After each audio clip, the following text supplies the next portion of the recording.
Hello and welcome to another edition of the Blind Truth podcast. And today we have two very interesting gentlemen joining us. We have David and Guy, who are the co-vice chair of Humanist Manchester. Greater Manchester Humanists. Greater Manchester Humanists. Yeah. Okay, so we have David and we have Guy. Thanks for coming today, gentlemen. Nice to see you both. Absolute pleasure. Yeah. Lovely. Tell us a little bit about what you do as humanists. Do you want to go first, Guy? Yeah, you go. You go. Well, I tell you what, let's not do that. Tell us a little bit about you personally first, as much as you would like to reveal. Where you're from, where you... So, I, as you can probably tell from the accent, I'm southern there, not from round here, yeah. So I moved up from southeast London about... it was 43 years ago, and I'd just finished my degree in geology, and I've been up here ever since. I'm also an actor, director. Are you really? Garden designer in the past. Right. So I have a very checkered history, Phil. That's the only way of describing it. This studio we're in right now is a filmmaking studio. It's what we do for a living. Absolutely right. Yes, absolutely right. So maybe we'll have a chat about that. We shall have a chat about it. Yes, good lovely. to know. Yeah. Okay, Guy, and yourself? Where are you from? Yes, well, by my accent, you would have thought that I'm a southerner as well, which I probably am by education. But I've been living in Greater Manchester for 55 years, since I was about 20 or 22 or something. I was born in Stanmore, Middlesex. Right. Middlesex has been abolished since then, without me being asked. Abolished? Can you abolish a place? Well, it's been abolished. It doesn't exist any longer. It's gone. I believe. It's gone. It's gone. Yeah. So I was. My dad was in the Navy, so he moved around a lot. So I didn't have a place that I actually came from as such, So, but I was sent away to school. Boarding schools, and then I went to university, and then I settled in Manchester, and I've been here ever since. In Greater Manchester? I did my certificate of education because I wanted to be a teacher. Right. But I soon saw the light and realised teaching was not for me, so I was a lawyer for most of my time. A lawyer? Wow. Yeah. Okay, so legal aid lawyer. So humanism or humanists are, I believe anyway, quite misunderstood.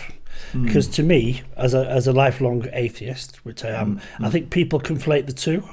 I think they think automatically humanist means atheist. Is that right or not? Yes, I would say yes to that. I mean, some people might say, "Well, I'm an agnostic humanist," which is fine. Yeah. As far as I'm concerned, if you're an agnostic, you're saying that you're living your life without reference to a God because you don't know whether there is one. We're all technically agnostic, aren't we? Yeah, I'm an agnostic atheist in the sense that I don't say that it's totally impossible that there's a God.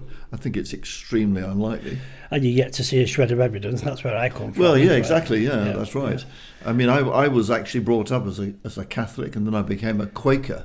In my a Quaker? Yes. Wow, that's a first. Well, he's very nervous. I likes porridge. I do, yes. No, the reason for that is that when I was at university, it was the Vietnam War, and I fell in with some lovely Quakers, young Quakers, who were obviously part of the Quakerism is known for its commitment to pacifism and peace. Right, I don't even know what a Quaker is. I've heard the term many times, but I don't know really. Quaker is actually an interesting religion. Started in 1650. So is that a religion then? It's a sect. It's a sect of Christianity. Not a cult. Well, what's the difference between a cult and a religion? I mean, as far as I'm concerned, they're all cults. But anyway, it started off quite evangelical, but nowadays Quakers, You don't really have to subscribe to much. You have to believe that there is that of God in every person, so which is it's a lovely idea. I mean, I'm happy to think in terms that there's goodness in every person. Of course, that's regardless. Exactly. So that's the essence of Quakerism, and you can now be an atheist Quaker. You couldn't when I left it, because I came to the conclusion there was not enough good evidence that any gods existed. and that all religions are basically mythological. And I explained this to the elders, and I said, well, does this mean, can I remain a Quaker or not? And they said no. After a long meeting, it took them hours to come to that. Okay. view. Well, from my own stance of atheism, if you like, I've never really believed in anything like religious-wise, deity-wise, any of that, and I wasn't brought up with any of that either. But what I did do as a young man is I attended a church for 2 years, followed by 2 years attending a mosque, followed by 2 years attending a synagogue, so that I could hold my own in any argument, because I'm knowledgeable about each of them. Oh, well, that's interesting. And to be honest with you, their first opening line to me, without exception, was, "There's only one true God, and that's our God." So in other words, so by definition, they can't all be correct, can they? So Well, they could be. That's interesting. Because some of them say that the God is the same God. Yes. yeah, I lived in Iran for just over 2 years. Oh, did you? And over there, obviously it's Islamic Republic of Iran, and it's massive over there and quite strict and like any religion I've found anyway, they're just too restrictive. Like, who the hell is some guy to tell me who I can sleep with, what I can eat, when I have to get up? No, I'm just not having it. Well, they're trying to save your soul from damnation. I don't believe in souls either. No, I don't believe in hell. I don't believe in souls. No, it's a I crock don't of believe in rubbish, gods. Or in my opinion. It's mythological. It's all Yeah, man-made. If somebody wants to believe and glean some kind of comfort, I agree. no problem. That used to be my take on it, but actually I'm pretty much against religion now, because you say the words child abuse, and I'm not necessarily talking about sexual abuse, although that's rife clearly. Yeah. I think the Catholics are the worst in the world for that, if I'm really honest. Yeah. But when you say to a young child, if you touch yourself there, you're going straight to hell, that's child abuse in my book. But I mean, even just telling them that this is what the truth is, and it's obviously not the truth. And everyone around them, schools are all involved. They get too much indoctrination is child abuse. Of course it is, absolutely. And they get to me, they get too much say in schools, in education generally, in politics. Why do they get all that favour? Why do they get automatic seats in the House of Lords? Exactly. I think the problem is that when people say they have faith that God exists, that's perfectly splendid. But they don't stop there. Full stop, new paragraph. Of course they say God does exist. And then you have... And you should believe in it. That's right. And it's a separatist movement. It's the Jews and the Christians and Hindus and Sikhs and Zoroastrians. I mean, who cares anymore? Who believes in Zeus, for example, or Yes, I mean, religions do die, and it's due for these ones to go. I mean, Matt Dillahunty, who's an American atheist, I don't know if you know him. I don't know. He says that faith is the excuse people give for believing in something when they don't have good evidence to. Yes, well, that's right. I think that's correct. It is, yes. You can choose to believe what you like, but you're definitely delusional, in my opinion. There's no doubt about it that religion has a privileged place in our society. So that's something we're opposed. And of course, there is at the moment an amendment to the House of Lords Reform Bill going through. Really? The Labour Party want to chuck out the hereditary peers. Right. I think there's 92 or something left. And they want to remove them from the House of Lords on the grounds that they're hereditary, and so they get paid something like 150,000 a year as well. Well, they get £350 a day or something if for turning up, and falling asleep. Yeah, but, not a bad job, is it really? Well, if you can get it, but give it a go. But there's a politician called Gavin Williamson. Actually, he's Right Honourable Sir Gavin Williamson. I think he's Conservative, isn't he? I think he's a former Conservative education minister. Anyway, he is proposing an amendment to this bill to remove the 26 C of E bishops at the same time from the House of Lords, which I fully support, because it's completely wrong that we should have a minority religion. Something like 2% of the population are practicing C of E. which I've asked a quite few wrong. people straight to the faces. I'm known for being. I'm a pleasant enough guy like anybody else, but I'm actually known for being quite blunt sometimes. Yeah, you're a troublemaker, basically. And that's the only way to be. I've been called a hell of a lot worse. Well, let me tell you, I'm sure. So, but I've asked them straight to the faces. Tell me, you can't. Nobody can sit in front of me and tell me that you absolutely, truly believe in your heart of hearts that there's some guy up there sitting on a cloud. But they do genuinely believe, of course. Yeah. I don't think they do. I think they need to be seen to be believing sometimes. I think the mass majority. Well, I suppose that's true. Yeah, maybe it's community as well, isn't it? That's what I'm saying, with Yeah, I mean, if everyone believes in the same, you tend to believe it and not question it. Plus, anything that isn't able to be questioned in my book. Absolutely, No, I agree. no, It's whatever wrong. it is. Yeah, and that's one of the problems, isn't it? That how dare you speak to him if you're like in a that? group Yeah.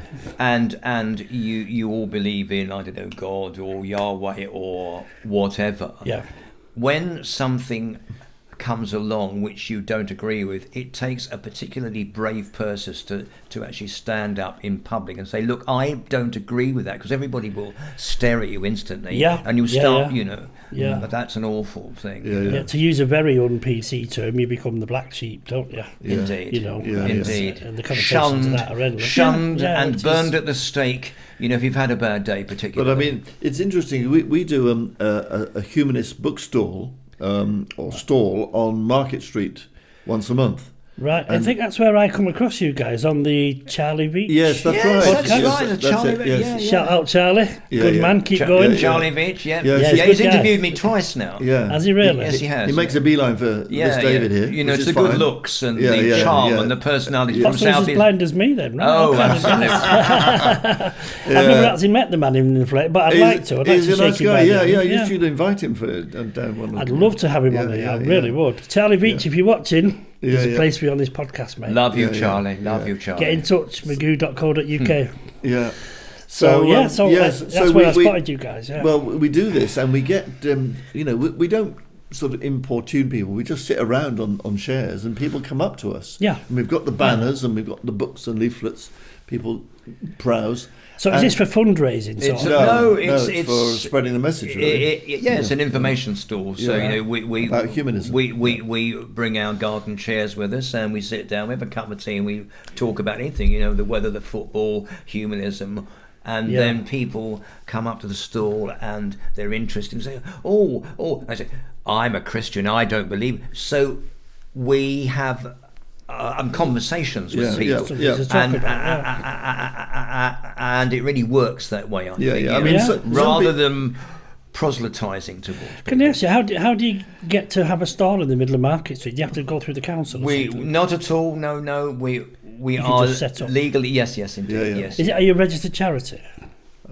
Humanist UK is. We're too small to. Yes, we're too small. Doesn't anybody try to stop you then, the council? Never have done. No. And, so if I went along, set up a stand. But you see, Jehovah's Witnesses are there. Yes. And then the Muslims turn up sometimes as well. Turn up from Bradford and Birmingham, So Manchester itself, the interesting thing is that in this store we have some people who are inquirers who say, "Oh, I'm interested," or other people who say who come up and say and want to preach at us because they're sort of strong evangelical Christians, and they rant at us, and you ask them a question and they don't answer it; they just give you some more preachy rant, And then there are sort of spectrum of other people as well. People who actually come and say, "Oh, I'm so glad you're here because I'm so bored with the Jehovah's Witnesses." Yes, and I agree with everything the you're Islamists doing. and so on and so forth. So So we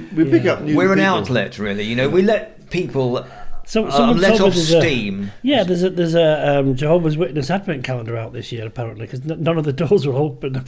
No. Each door. Very good. I like that. No. When you open each door, it just tells you to fuck off. That's the even better. Guy. This is going out publicly. We mustn't use the word off in public. The off's absolutely fine. Off is terrible. And the occasional fuck is okay, so don't worry about it. Well, I suppose when you get to our age. But anyway, we won't go down that line. It's called the blind truth for a reason. Yes, the blind. Yes, no, indeed. Because I'm registered blind. You are indeed, my my friend. the truth. Yeah. So it doesn't matter, as long as it's your truth, there will be a disclaimer on it saying that these are your views, not necessarily mine, unless I say it. If I say it, I'll stand on it, I don't care. I would change my mind about God if there was any scientific evidence to explain it. Or credible evidence. Given that the argument is that he's immaterial and supernatural. How could we, who are made of materials, possibly register anything which is immaterial? We couldn't do it. I've watched. I forget the names now. There's an elderly chap, Professor Richard Dawkins. Yeah. Oh, we were at the Lowry with on him Monday. on Monday. Yeah. Is he still knocking about? Well, he's just retired from world touring, but he will be doing the podcast still. Do you remember the other chap that used to do all the rounds as well? Which one? He's passed away now. I think he got cancer. Christopher Hitchens. Yeah. He's my hero. I absolutely love that guy. Yeah. I love that guy. Well, you know, in December in London, there's going to be a hitch mass. Yes. Which is a celebration because he died in December. I'm coming. You need to go on the How To Academy. Right. His brother Peter's on the radio at the moment on Talks. Yes, they don't agree with each other. No. He's a miserable. There's not many. There's not he's many. A bit gloomy, that man. Sounds very. There's like not many him. tickets left. I happen to know. It's almost so you need to move fast if you want to go. Yeah. It's in the Royal Geographical Society. Is it a lecture hall or theatre or something? I mean, some of his arguments on YouTube are just spectacular. We'd like to offer a public invitation to any Christians out there that if they could come along to Hitch Mass and resurrect Christopher Hitchens, they're very welcome to try that if they wanted to do that. I'm such an old cynic there. I'm such an old cynic, aren't I?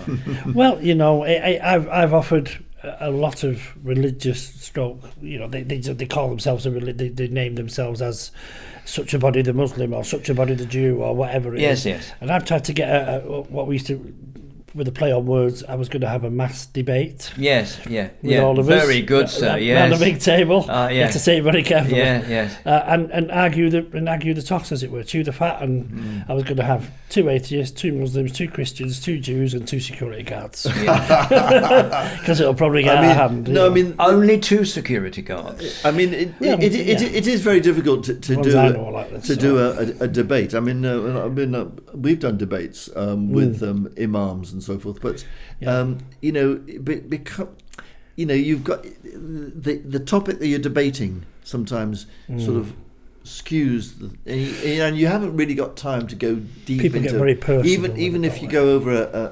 an hour or two. And so it is a difficult thing, but I think it's worth it sometimes because people who are inquiring and thinking about these things can find out a little bit about the arguments on. As long as it stays civilised. I mean, there's no. If you have a debate about religion, yes or no, for example, it's going to get heated at some point. It has to do. And if it doesn't, then there's no one really cares enough. I think one of the most important things which humanists do, Humanist UK and our group, is we're in schools now. We go in and talk to people on schools. That was one of my questions. Because humanism is a non-religious worldview for both primary and secondary schools. As part of the RE curriculum. And how do they take that in schools? I mean, it's wonderful. Was it hard to be allowed to do that? Not at all. It's extremely easy. Wow, that surprises me. And I rather suspect that if you're a teacher in a heavily religious school, one of us going in and explaining about humanism takes that pressure off them in the classroom. Do you see what I'm saying? You don't think they preface it with, we've got this infidel coming in? They may do. Do you know what I mean? Well, no, I don't think the teachers do. No. They're fairly straightforward. The teacher's very good. Yeah. I'm at the. I should be at the Didsbury High School on Wednesday with people from different faiths as well. So that's interesting as well. I would love to do it. I would love to have the big mass debate, as it were. It's a discussion. It's an explanation. It's an explanation of humanism, particularly. It's not an argument between the. I mean, what's the most powerful argument you've heard for religion? If you must have heard it all, you guys. You must have done. I don't think. I think the first cause argument is probably the one that kept me for maybe a decade. Then when you think about the first cause argument, which basically says that everything must have originated somewhere, and it must have been a god that started it all off. How could something come from nothing? Yes, that's right. But the problem with that argument is that who created God? Yeah. And so you go on to how does God know that he's not actually an inferior God? And that some superior God will close him down sometime. I think I heard that kind of thing. Yeah, Ricky Gervais offered an argument on one of these American talk shows of something along the lines of that the best way he could find to prove himself was to butcher his own son, which is like, I mean, if you have to go to them extremes to prove yourself, I mean, if you did that today, you'd be locked up forever. Maybe. Turn a woman into stone. That's an alternative. Or a block of salt. Indeed, yes. But I mean, Humanists UK, which is the national organisation, has a number of things, and people probably will know about humanism through funerals. Because an awful lot of humanist funerals take place. Yeah. And I used to be. My brother's having a humanist. Oh, good thing. Excellent. I'm sorry to hear about you, brother. Excellent. But I used to be a humanist funeral celebrant. Well, in fact, I did namings and weddings as well. Namings is like christenings. Yeah, we have a lady comes in here that does the same thing. Right. Hand wrapping and all kinds of stuff she does. Wonderful lady. In the weddings, you can tie a knot round and things like that. Yeah, which is rather good. She's called Jane Valentine. Shout out to Jane. She's an absolute. That's a perfect name, isn't it? I know she's an awesome lady. She does a podcast name, here. Right. Okay. Jane. Cool. So it's all good, isn't it? I mean, it's the thing is we can have a perfectly reasonable debate, if you like, because we're all pretty much on the same side, if there are any sides. But I guarantee you, if there was religious type people around having this conversation with us, it wouldn't be this civilized. No, you say that. Well, you say that, but I started on Facebook about 18 years ago, 18 years ago, and when it first, started the discussions, I would, I'm accused of saying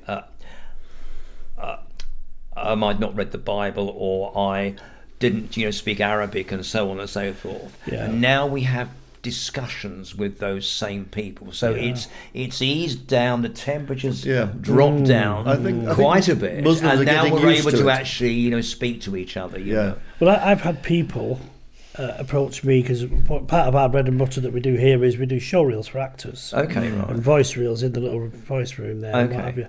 I've had people cancel appointments with me when they found out I was an atheist. Yes. They don't want to be anywhere near me. Yes. It's contagious. You do know that, don't you? Atheism is contagious. That's why we're sitting so far away from the I thought it was my smell, sorry. No. Well, that too, but that's another story. I mean, it's interesting that there is a difference between atheism and humanism. Yeah. Because atheism is simply not believing in a god. Yeah. Whereas humanism is atheism plus a moral philosophy of a way of life that kind of gives you gives you guidance on how to work out why you want to live, what your purpose in your life is, how to live in a moral way. All of these kind of things are part of humanism. Just being a human, absolutely. Hence the title. I mean, I don't need anyone to dress up in a certain garb in a certain particular type of building to tell me to honour my mum and dad. So this is where we're going wrong. We haven't got a garb. We haven't got a hat. Yeah. Now that you've raised that, Phil, Guy and I are going straight out. We're going to find a nice building where you can come every Saturday, not Sunday, one's for and hire, worship don't your worry. mum and your dad. Especially with a spire in it. And, Yeah. You know, yeah. Yeah, it's just We should ludicrous. aspire, shouldn't we? Really? Yeah. And while we're on that subject of the buildings, it never ceases to amaze me that the church, to pick one of the main three religions, bangs on about doing everything for the homeless, and one guy lives in a 20-bedroom house on his own, and there's people 100 yards away absolutely freezing in the winter. Why don't you just let them in? You've got to hand it to the Church of England there. They've sold off most of their vicarages, the big ones, and they're living in modest buildings now. Well, funnily, I saw recently on a version of Bloomberg, quite interested in financial things, a few years ago, the Catholic Church as a whole lost £800 million on the property market and didn't even feel the pinch. Well, of course, they've had to shell In out one billions of fiscal pounds year. of compensation for And ship them off priests. to Argentina to Yeah. abuse their children instead. Well, Well done. yeah, exactly. Well done. I just it boils my piss is the term these days. It really But does. I mean, here in Manchester, we have a local group, Greater Manchester Humanists, and we have activities like we meet, for speakers, every month, and then we also have discussion groups, and we have coffee mornings. And there are Darwin Day celebration. Yeah, Darwin Day. February next year. We go for walks. We call them amble rambles. Yes, because we're all old, so we amble as opposed. We don't walk fast, Phil. Yeah. Oh well, no. But we're not all old. Our chair is actually a young pageant queen who's about 27. But yes. And how does she get to those lofty heights so soon? Pageant queen. Yeah, no, it is a woman, and she comes with her crown to sometimes. say woman these days, but anyway, sorry, go on. No, you are allowed to say. You are allowed to You say. are? Oh, we okay. believe that there are men and women. Yeah, Yeah. I totally agree with you. Yeah. Totally. Biologically. Yeah. So on the transgender issue, obviously I'm in the acting world, and I have a couple of friends who are trans, introduced as they are now. One in particular is Harry, a lad called Harry, that comes and works here quite a lot with his mum actually, and he was born Harriet. Yes. All right. And until he told me, I had no clue. You couldn't see it. You just could not see it. And he's a boy. Some are very convincing. Aren't He's they? a boy. He's a boy. No doubt about it. But I'm so.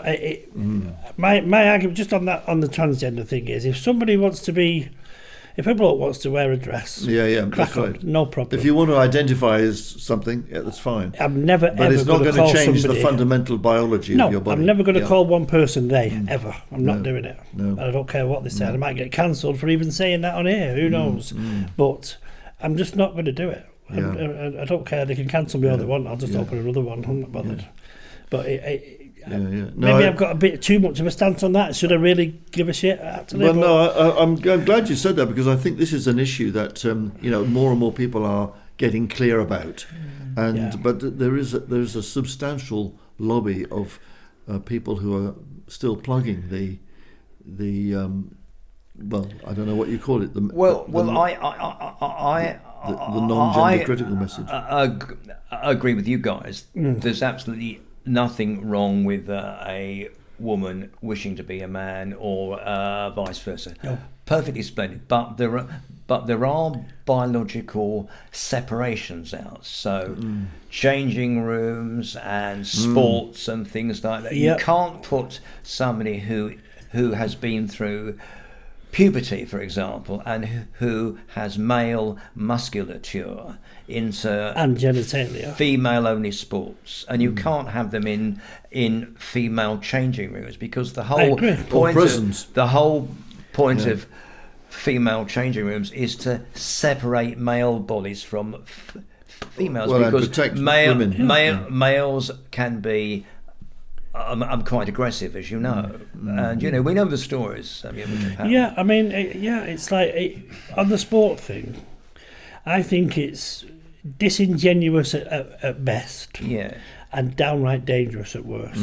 Tennis, okay, a biological male will always thrash a female tennis player, And Serena Williams admitted it on record very recently. Yeah. And somebody actually shouted at John McEnroe for calling her, excuse me, the best female tennis player of all time. Yeah.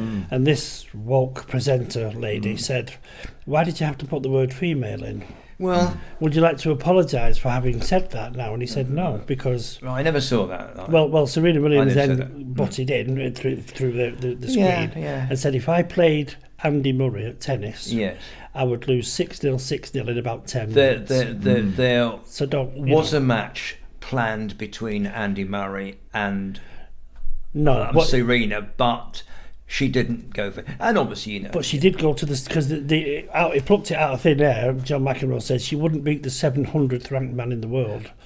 And they Probably disagreed not. with that. Well, okay. But she did play that, and Yeah. she got heavily beaten. Yeah.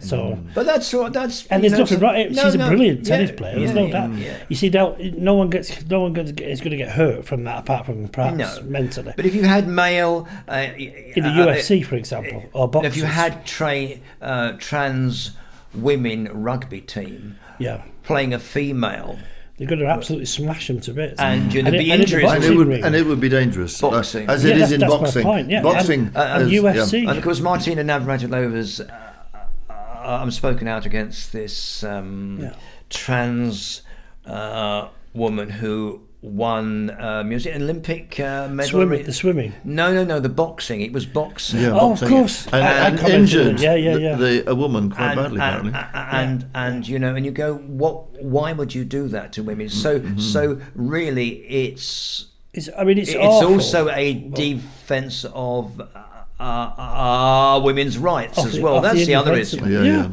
The thing is, as well, with this, I saw a little interview with a swimming. A girl who was an Olympic swimmer.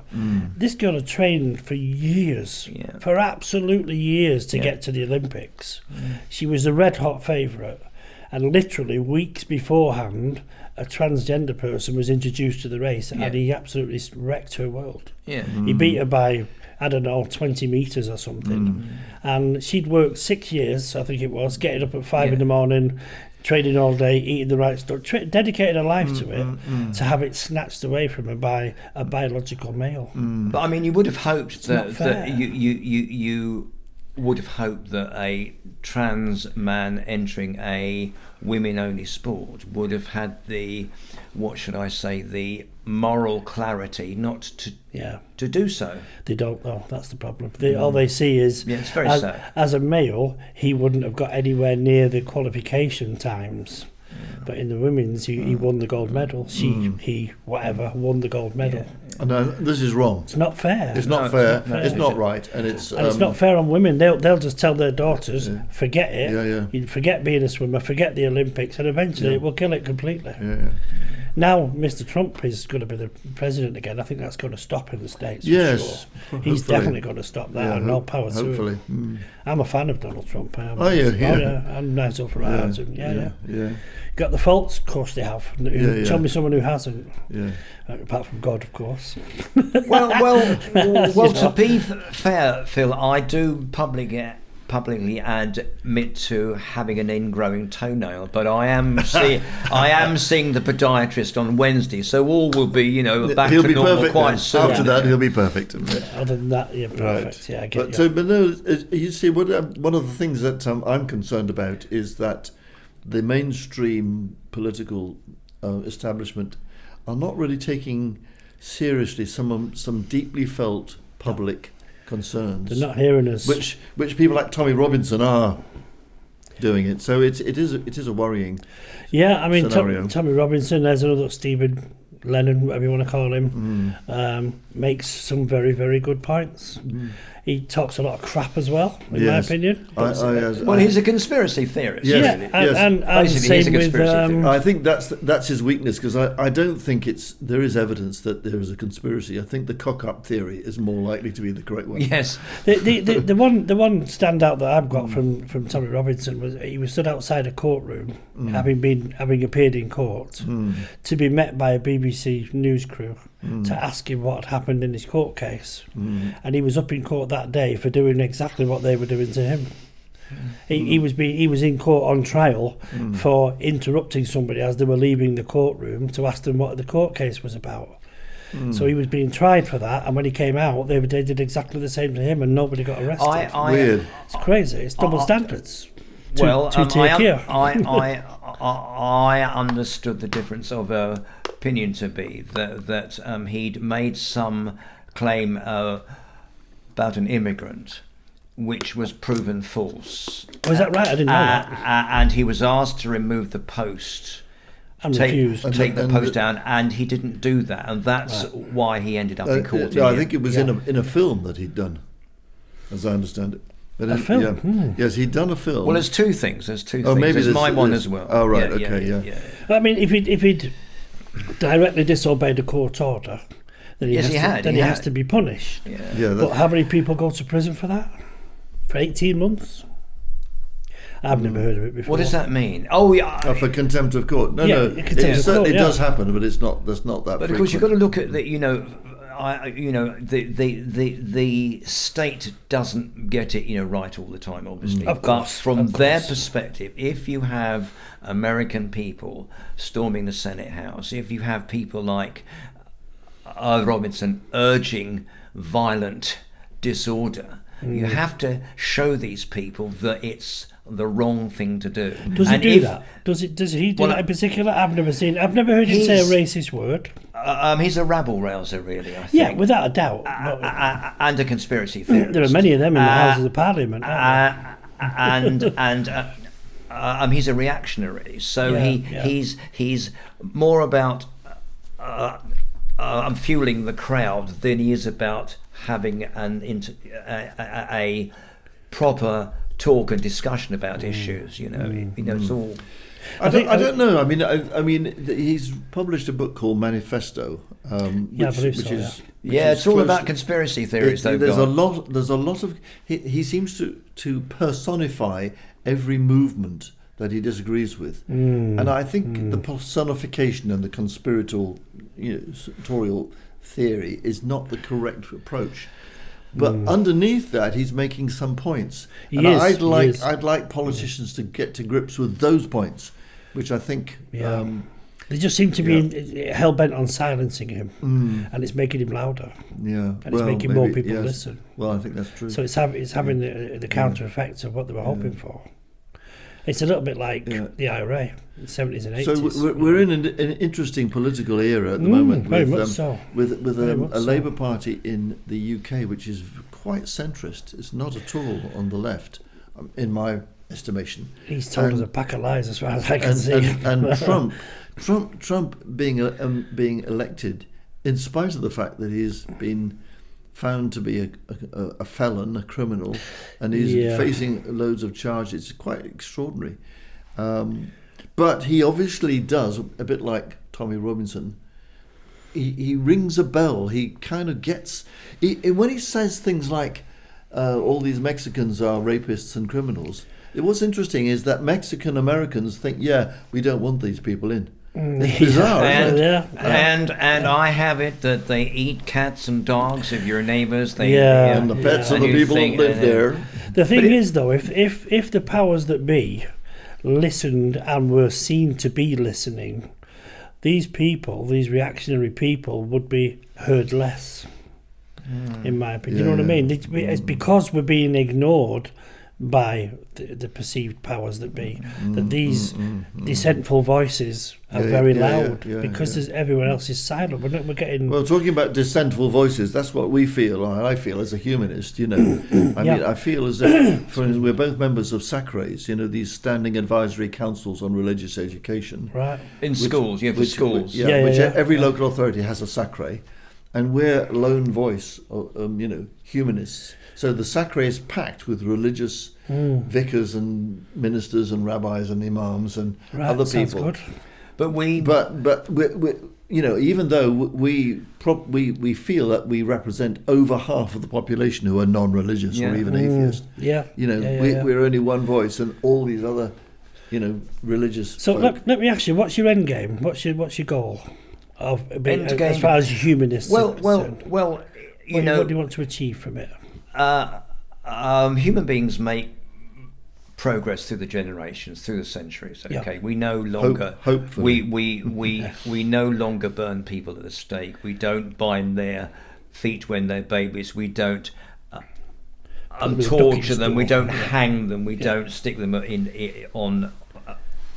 a ducking stool, for example. We just Ducking bomb the school. fucking shit What- out of them.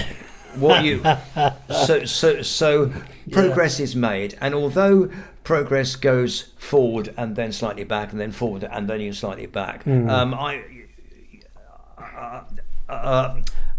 just want to live in a world where people think and follow the evidence before making major decisions about things. You know, if you do that, then. Yeah. I mean, I think that humanism is a way of life. It's about looking at the evidence and moving from there and deciding for yourself what your purpose in life is. It doesn't necessarily have any. It's not a millennial sort of utopian. We don't.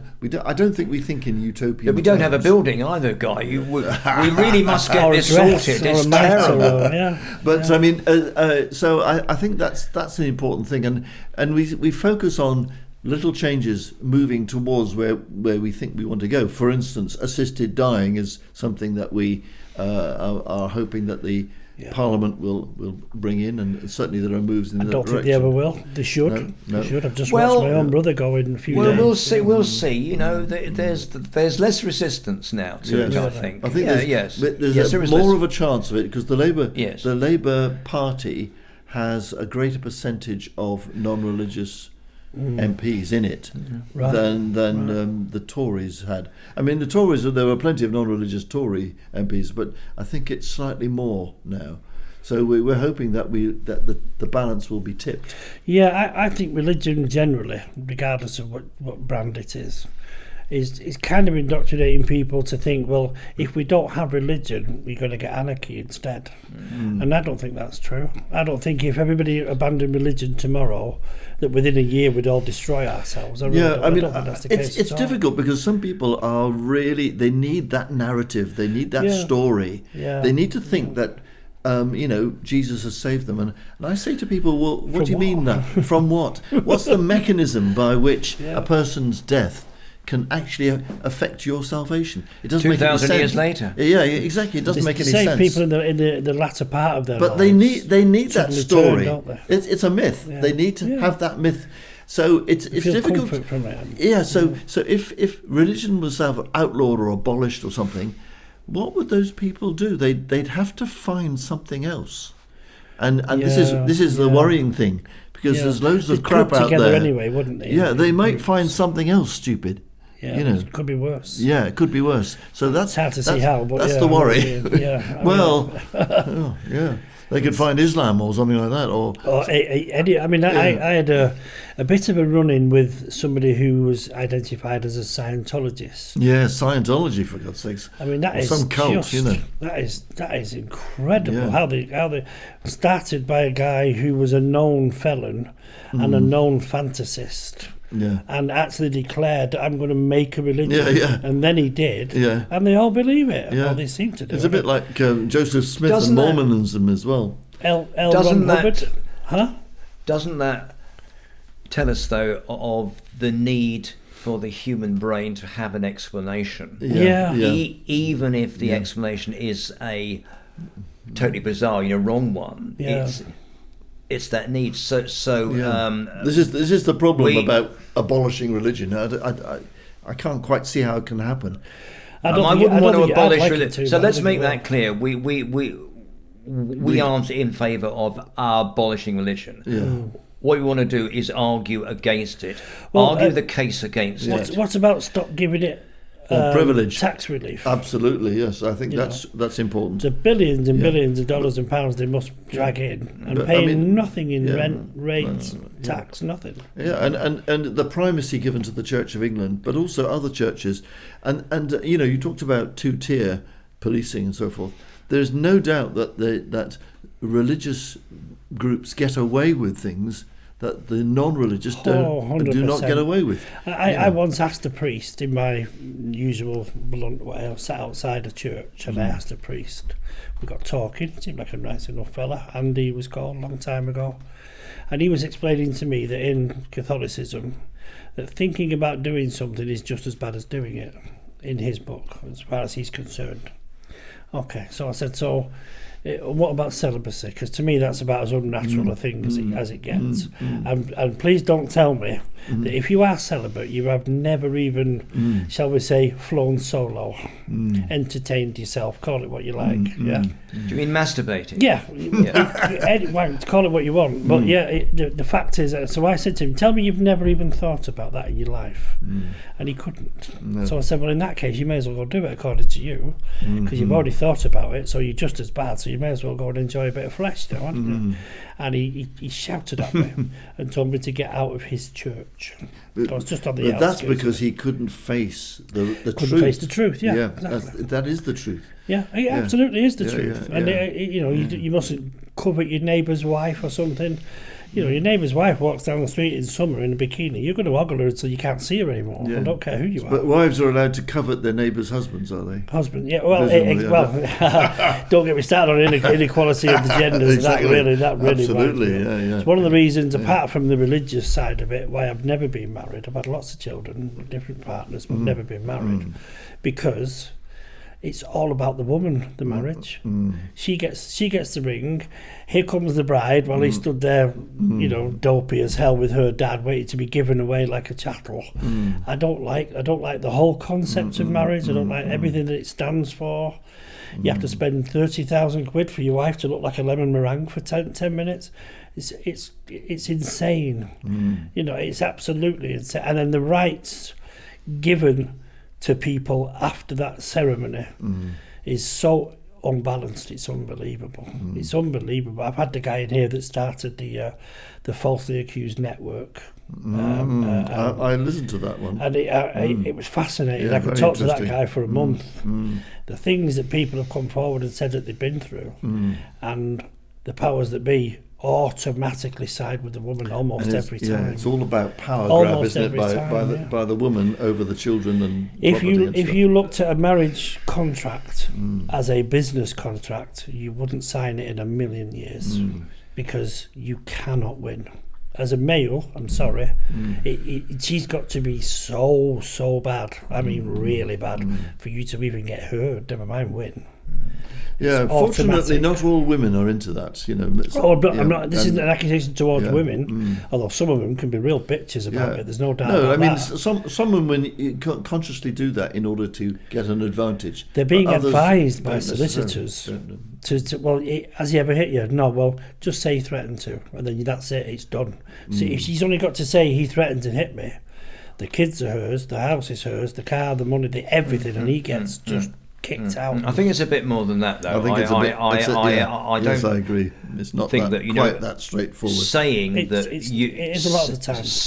Saying that you've been threatened. Now that takes me back to my point about evidence. You just lovely Phil that you are. You've just made a statement there that women automatically that they only have to claim no threatening. So I'm just saying. Well. Perhaps in a longer program, you could provide evidence of that. I'm not picking on you from that statement, but I'm saying that evidence is I'm happy to be questioned. Evidence is the key issue here. Well, what we do know is that in Sharia law, for example, a woman must have 2 or 3 witnesses to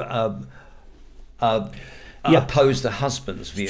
And that's the other way. Yes, it's too far. It's equally bad. Yes. But when I had Mike in here, who runs the falsely accused network, he can give you reams and reams and reams of evidence, paperwork, that a wife, an ex-wife or whatever, only has to make the call, and having been advised so to do sometimes, rightly or wrongly, she will be granted automatically an emergency injunction to keep him away from the house. This is just on her word. There's not a shred of evidence. within 12 hours she'll get an emergency injunction. And yet we see examples of women who do complain to the authorities and are ignored and are then beaten up, and even worse. Yes, even killed. So it's a two-way situation. Of course it is, but that's made worse. The real cases are weakened by the ones that do it falsely. So it's just as bad for them too. And I agree with you completely. But if a man was to do it and say, well, she's threatened to hit me, he wouldn't get the same. He wouldn't be able to get the injunction against her. That's the problem. That's my understanding. Actually, no. I mean, in my legal practice, I did once get an injunction for a man against a woman who climbed into his window at night, with a knife. Yeah, well, so just the evidence showed. Yeah. Yeah. Well, that's good. Yeah, so it's just it's that automatic thing of the children should be with the mother. I can't stand that stuff. And there's a religious bent to that as well. Well, of course, we should all be grateful to Eve, who evolution by means of natural selection tells us never existed in the first place. But Eve tempted young Adam to eat an apple from the tree of knowledge. So it's down to women, obviously, that we have schools and colleges and universities. You see, the problem so is, well done, Are you sure it's not down for Satan? if you believe in her. Maybe it's Satan. You see, the problem is, it starts to sound like misogyny, and it's not. It's just working on fact. There's not. It's the same rights for everybody, in my opinion. But as I say, if you watch that podcast, the one with Mike, it's. I've watched it. I mean, it is impressive. The man's lived it. He's lived and breathed it. The figures for male violence against women in the UK is still quite large. Yes. And we need to be able to the gap is as wide work as you and persuade males that that's not the way forward. 100% agree. Yes, you can be angry and frustrated and so on and so forth. But once you start beating a woman irregularly, controlling her, you need to lock it away. Bank controls and all those those are terrible things. And of course, back in the day, pre-Victorian days, those rules were normal. You treated the woman as a second-class citizen, essentially. Well, I found that with a lot of religion as well. That in all the major religions that I studied, where I visited them all, as I say, for a couple of years each, they all seem to have women as a step down from men in one form or another, and I don't like that either. I think it's wrong. It's one of the many things I don't like religion for. There's a certain expectation on women to live a certain way, to facilitate the man's needs and desires, and I think that's disgusting. I really do. And freedom is the key for me, but with your own moral compass.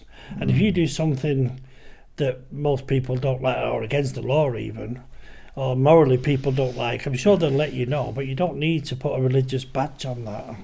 If it's wrong, it's wrong. You don't abuse a child because you're a Christian.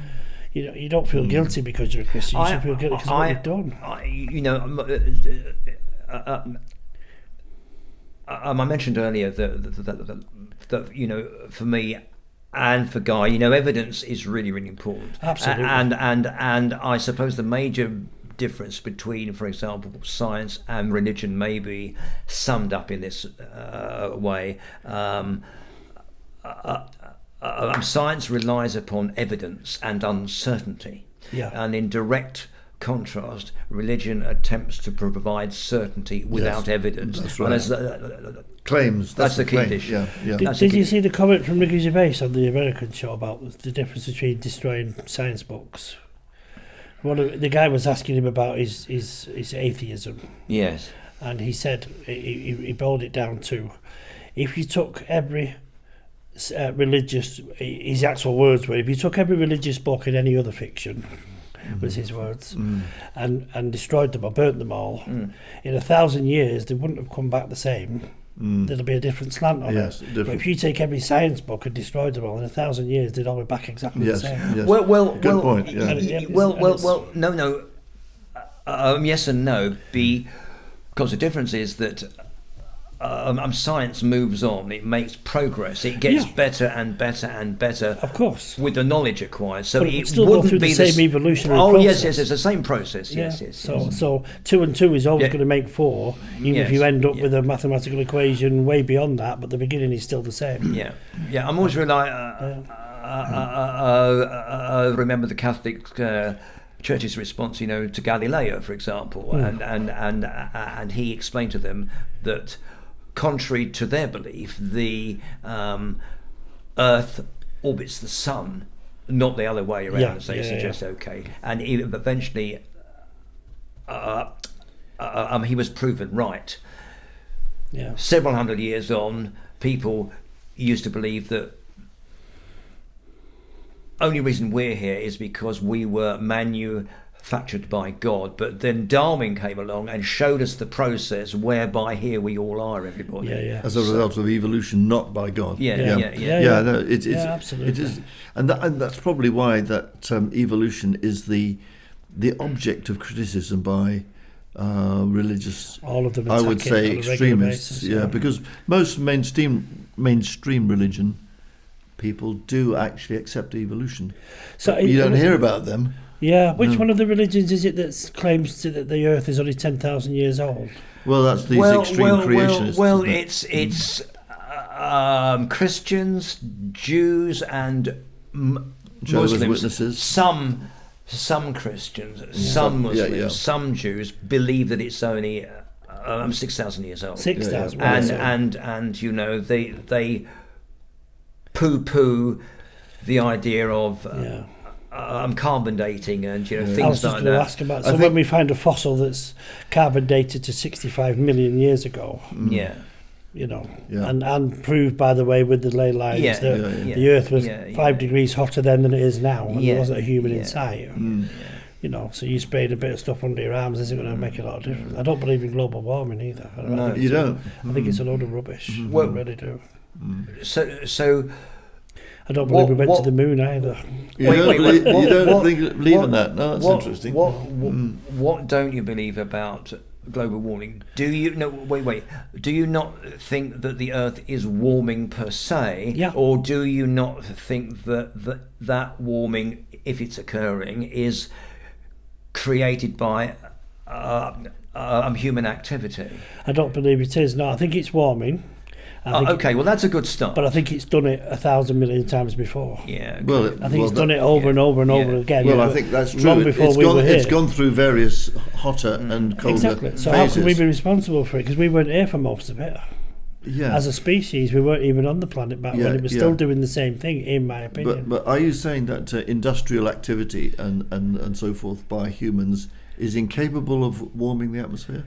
Yeah, I don't think it does. Right. I think we scratch the surface very slightly. What's your evidence for that statement, Phil? Well, what's your evidence for the statement? Well, I can't prove or disprove it. Okay. But what I can do is the evidence. At least that's an honest answer, at least. Well, yeah. Well, the evidence that I could bring to the table is, as I've already said, that I believe, and there is evidence for that in carbon dating, etc., that the Earth is doing what it's done so many times before, long before we were here, before the Industrial Revolution, before human beings existed. But and it still did it, so how can we be responsible for it? Doesn't that show that the atmosphere in the Earth is actually fragile to the changes in actually the biome, the biological activity that's going on, that whatever's happening in the earth or in the seas can affect the atmosphere and the global temperature?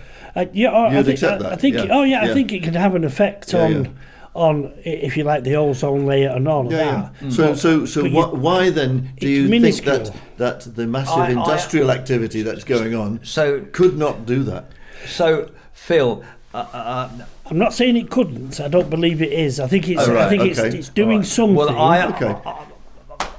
it's a fraction of 1%. Well, we're not far apart. I have spoken directly to God about this. No, seriously. And God is firmly believes that human activity is causing so why doesn't he stop excessive it then? CO2. wait a minute, I haven't told you who God is. God is David Attenborough. And quite frankly, if David Attenborough tells me that, I'm going to believe him. Because he's a scientist and he's presented the evidence, and you need to look at his work as well. Yeah. But David Attenborough has. You're going to tell me that he's a member of the. He's spent his whole entire life working for the BBC, who have spent some of our hard-earned money defending paedophiles. Yeah, but that's got nothing to do with the arguing about. Yes, that's right. Don't trust him. That's a nonsense. Don't trust. He's a heretic. He's a heretic. He doesn't love David Attenborough. Well, just burn him immediately, guy. Just because he stands in knee deep in bat shit, I don't care. I don't trust him. Purely because he comes across as a lovely fella, and I'm sure he is a lovely fella. But I don't trust his word, because he must know something about what's been going on at the BBC and never said a word. He's too high up not to. Wait. That's got nothing to do with the war, even if you think that, and you're entitled to think that's fine. But you mustn't use those thoughts to say that what he's talking about, excessive global warming caused by human activity, is wrong. Know? How does he know? Because he's been part of the research team. He's worked with people all over the world. Yeah, and also he's not high up in the BBC. No, he's not in the management. He was for a short time. About 40 years ago, he's made an entire career off them. Yeah. Yes, but he's not high in the management. I don't trust the BBC. He makes programs for them. Yeah. I used to be a snooker. Do you like snooker? I used to be a snooker player, professionally. Did you use it right? So you will remember the days of black and white snooker on the television. I jest you not. This is true. And I think, are you going to quote Clive Everton now? Wait, see, and the white ball is next to the blue ball, and of course that made no sense. But of course eventually we got colour TV, colour television, and who brought pot black to the screen? It was David Attenborough. No, it wasn't. It was, my friend. Yes, it was. No, it wasn't. You have a little research on that. David Attenborough. So David Attenborough is God, and he introduced pot black. David Attenborough had no hand in bringing pot black to the television. Yes, he did. No, so David Attenborough did have, research for a short period, a management role in the BBC. He was in charge of he may have been involved in that side of it. I thought you meant he introduced it as a concept.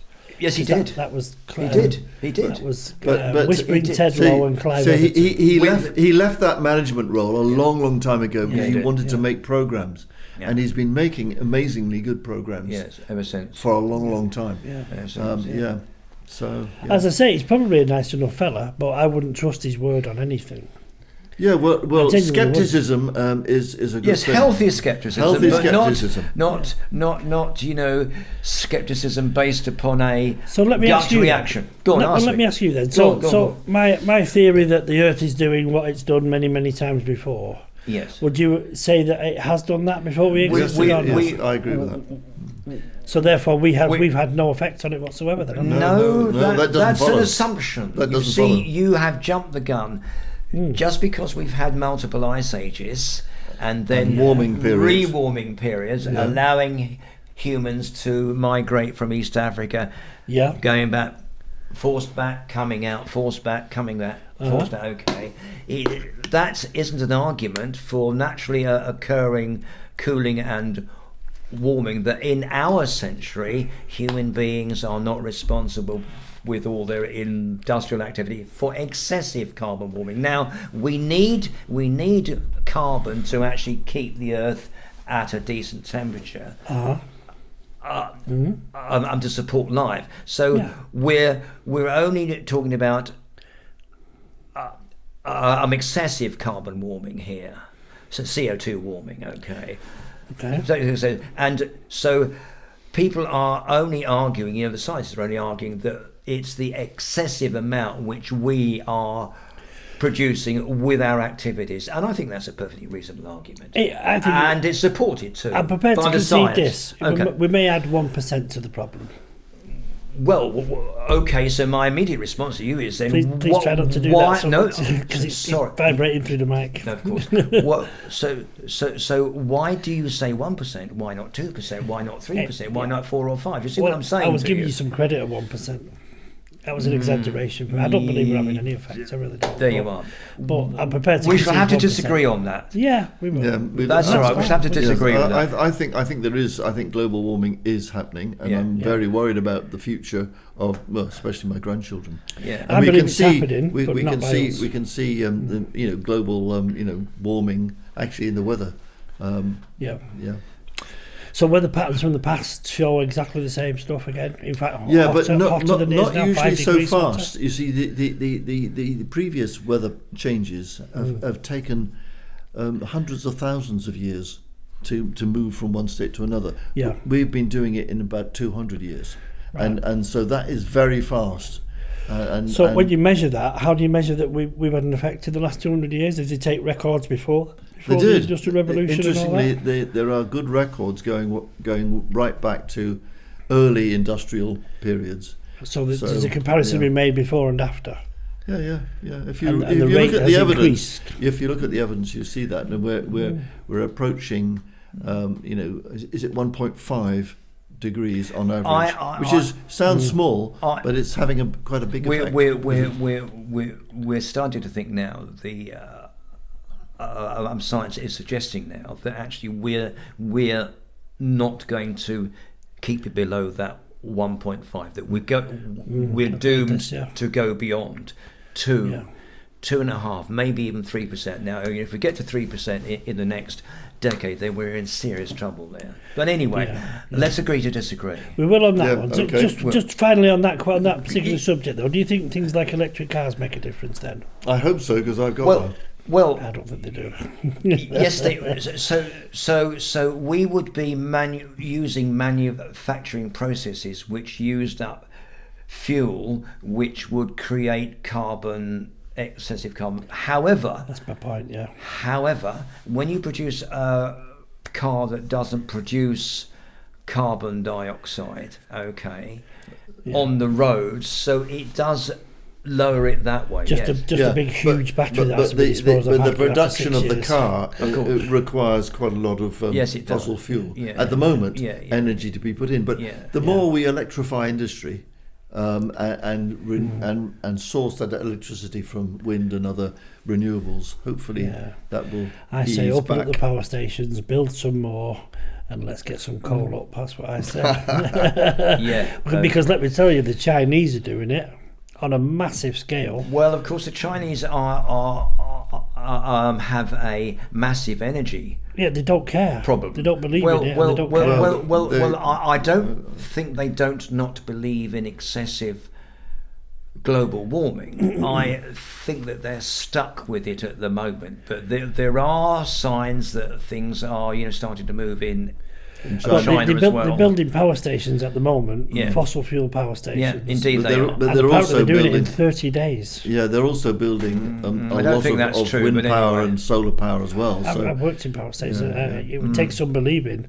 But I don't think they've done that in 30 days. They're throwing them up. I don't believe that. What about nuclear power? Do you believe in that? Well. Of course, I was in many moons ago when I was just a young man, Phil. I was in the campaign for nuclear disarmament, and of course.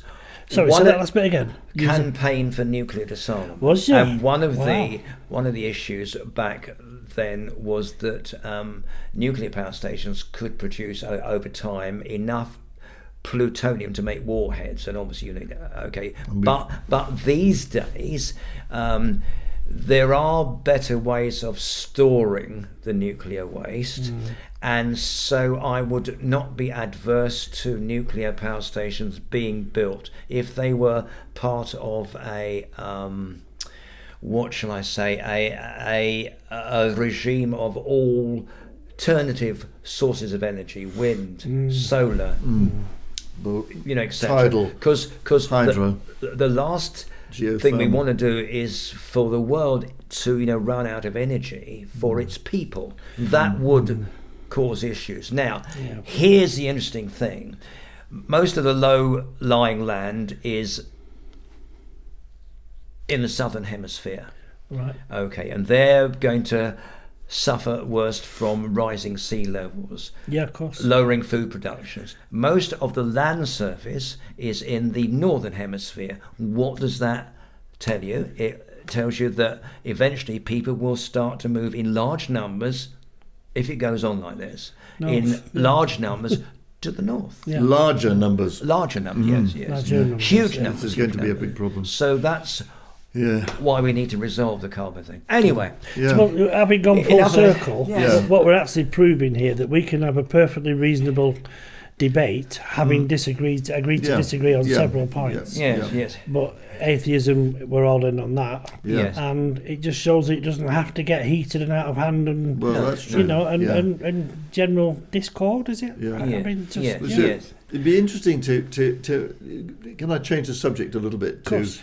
Because Humanists UK do a couple of other things that are really important, and particularly might be important to viewers, and that is there's something called Faith to Faithless, which is a project of Humanists UK, which helps people who are trying to free themselves from cults or religious indoctrination. Wonderful, I'm all in on that. Yeah. And there's it's a relatively new project. It's only been going about 6 or 7 years. Kind of apostasies are us. Absolutely for apostates. But I mean, a lot of their clients, as it were, are people moving out of Jehovah's Witnesses or extreme Jewish or Christian, as well as Islamic. I've heard stories of Jehovah's Witnesses kind of refusing to let a surgeon break the skin of a child and watching it die. Well, yes. I mean, it's just, just beggars belief. It's true that in our thinking processes, in our brains, to us, rightfully so, that is an awful thing to do. But here's the interesting thing: their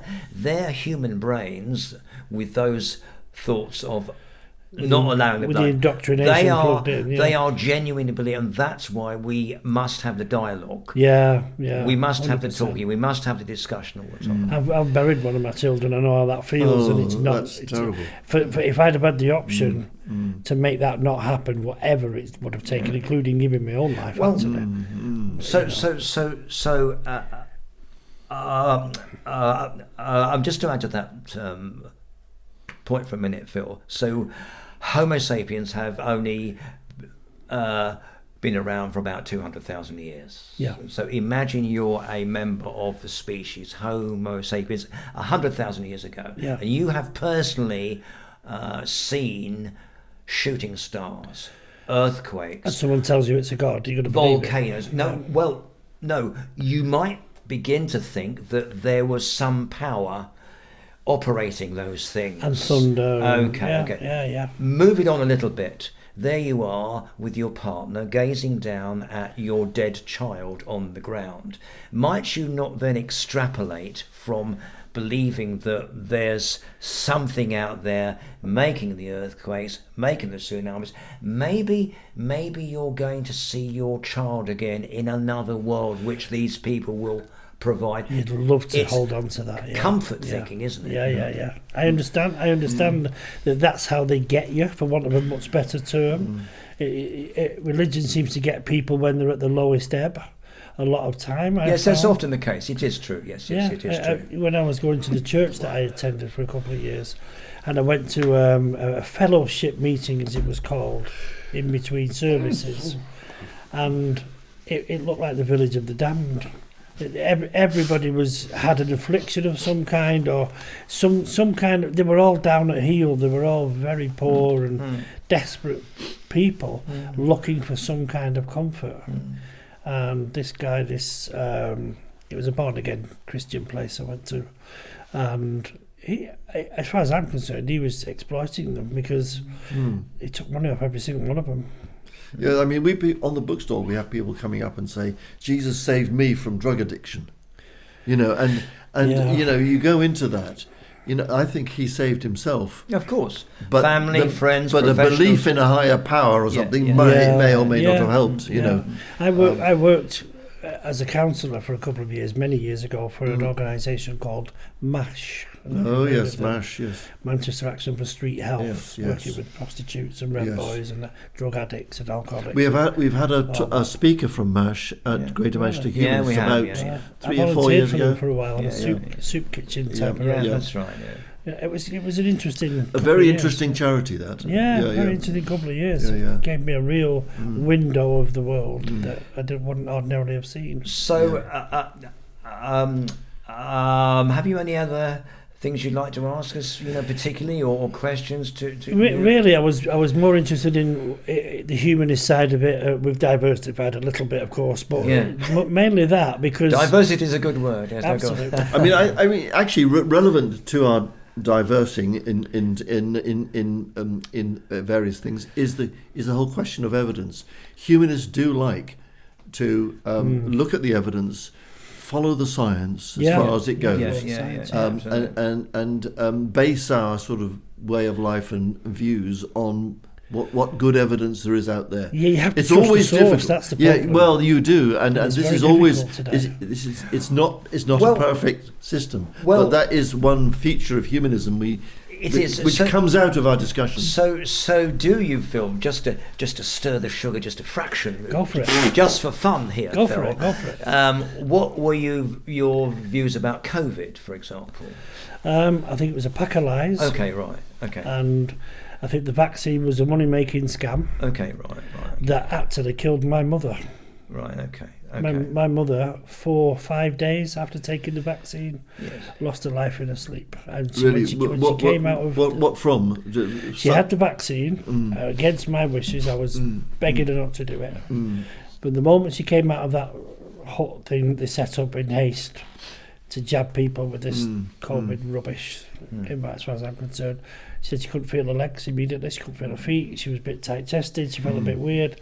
So I can't do anything about it now, Mum. I asked you not to do it. I can't do anything now, other than make you comfortable, and let's hope it just goes away. And within a week, she died in her sleep, which was perfectly fine before that.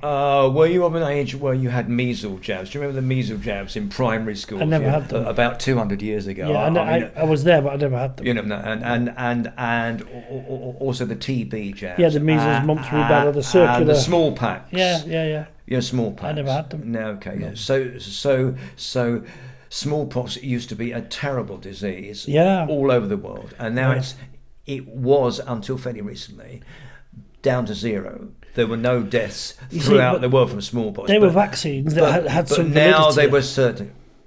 Because they went through all the correct channels of testing, etc. But the COVID jab never did. That was I'm not convinced by that.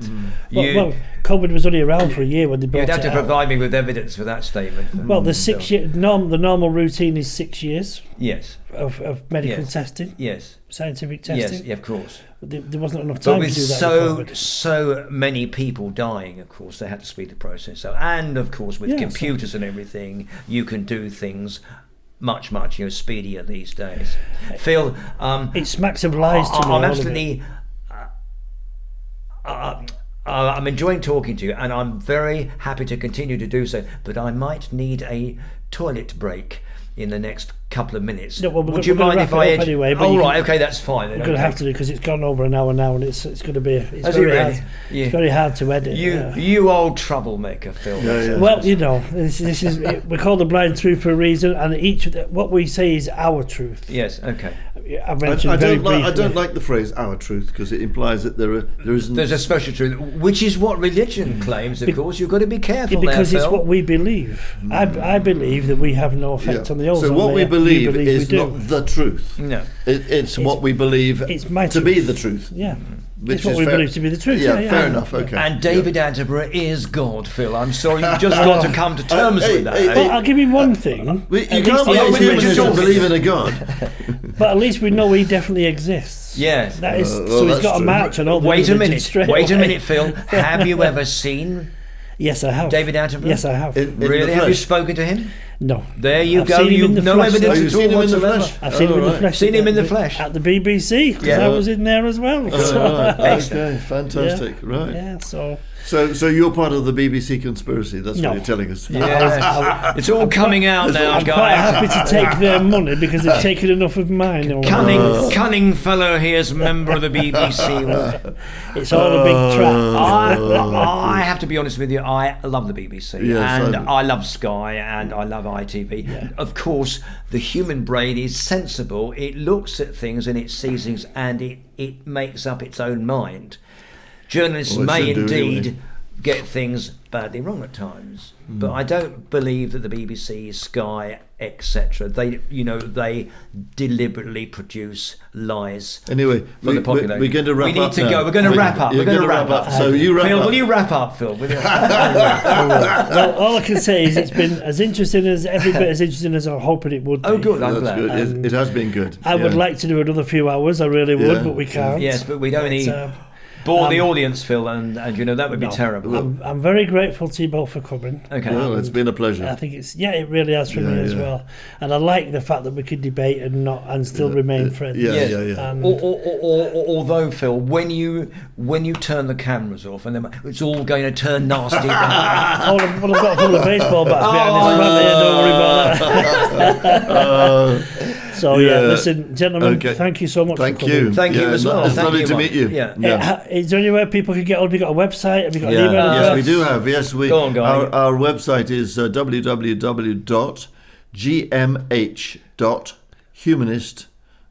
www.gmh.humanist.org.uk. Yeah. As you're saying that, you'll be able to see it Yeah, here great. on the screen. Yeah, Greater Manchester Humanists. cool. We also have a meetup Yes. site, which is Right. where all our activities are. Yeah. And, Yeah. Greater Manchester Meetup. yes, it's Greater meetup. Manchester Humanist Meetup. www.meetup.com Yeah. /Greater-Manchester-Humanists. And there's a Wow. lot of stuff on there. Yeah. There's a lot of hyphens as well. Well, yeah, a lot of hyphens. We we don't discriminate against hyphens, Phil. Yeah. We're very much but Humanist UK Sorry, was that has a- hyphenism I showed there? Sorry about that. hyphenism. Apologies to all hyphens. Discrimination against hyphen. Humanist UK have their own massive website full of information, including on humanism. Yeah, and brilliant. on there is a what do you call it? A questionnaire. Yes. Am I a humanist? Yeah. And you can answer 5 that question. Okay, that's interesting. And Yeah, find out how much 5 of a humanist you questions. are. Yeah. And I think that's just humanism.org.uk. Yes, I'm it assuming there's no hierarchy, there's no Well, levels well. and all of that. I'm a better humanist Phil, than to you. be and fair, all that stuff. Phil, the first test question is: do you believe David Attenborough is God?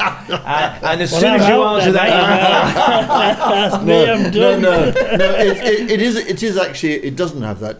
No, it question, doesn't. obviously. But I mean, Completely. lots of people have filled in that questionnaire and thought, "Oh crumbs, I'm a humanist." I never realised. It's true. Yeah. It's true. Wow. So It's true. humanism.org.uk is that one. Yeah. Right, Yeah. okay. So look that up as well, everyone. Yeah. And again, thank you, gentlemen, for coming along. All Thank right. you too, Phil. Cheers. Take Thanks care. very All the much, best. Phil. Ta-da. Bye-bye. Many thanks.